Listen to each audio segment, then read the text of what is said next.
Hello, नमस्कार। मैं किरण ओझा आज आप लोगों के लिए बहुत ही सुंदर एक हवन गीत लेके आई हूँ। आप लोग सुनिए, कैसा लगे लाइक करिए, सब्सक्राइब करिए। हमारे चैनल श्रद्धा किरण मोदी लोकगीत को आप लोग ज्यादा से ज्यादा सपोर्ट करिए। जय श्री कृष्णा, राधे राधे।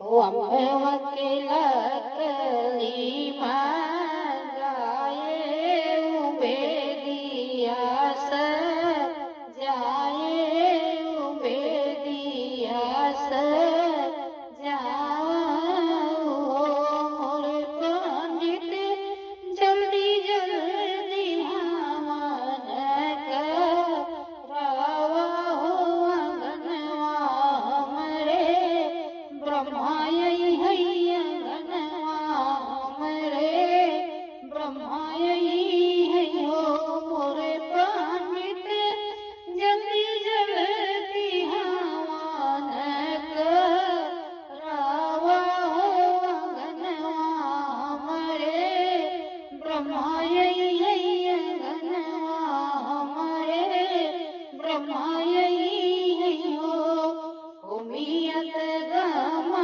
गम गम कई होत गणपति पर धारनी होत गणपति पर धारेनी हो मोरी सखिया सधा मेरी धी सीधी रनिया हो चरनिया हम लागब हो चरनिया हम लागब हो मोरी सखिया संघा तरी धी सीधी रनिया हो चरनिया हम लागब हो चरनिया हम लागब हो मियत गम गम गम कई होत विश्वरूप धारनी होत विश्वरूप धारनी हो मोरी सखिया संघवा में लक्ष्मी मैया रनिया हो चरनिया हम लागब हो चरनिया हम लागब हो मोरी सखिया संघवा में लक्ष्मी रनिया हो चरनिया हम लागब हो चरनिया हम लागब हो मियत गम गम गम कई होत रामचंद्र आए होत रामचंद्र आवाई हो मोरी सखिया संघवा में आई सीता रनिया हो चितरनिया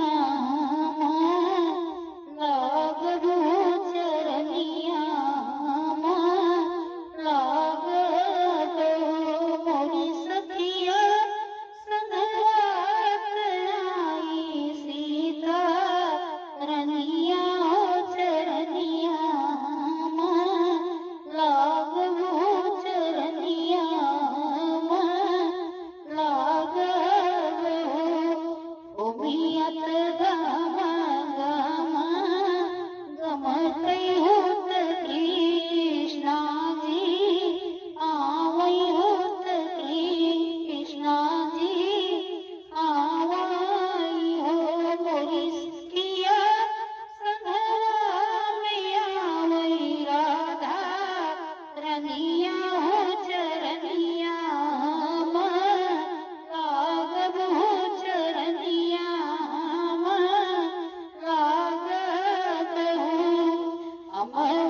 रखना। राधे।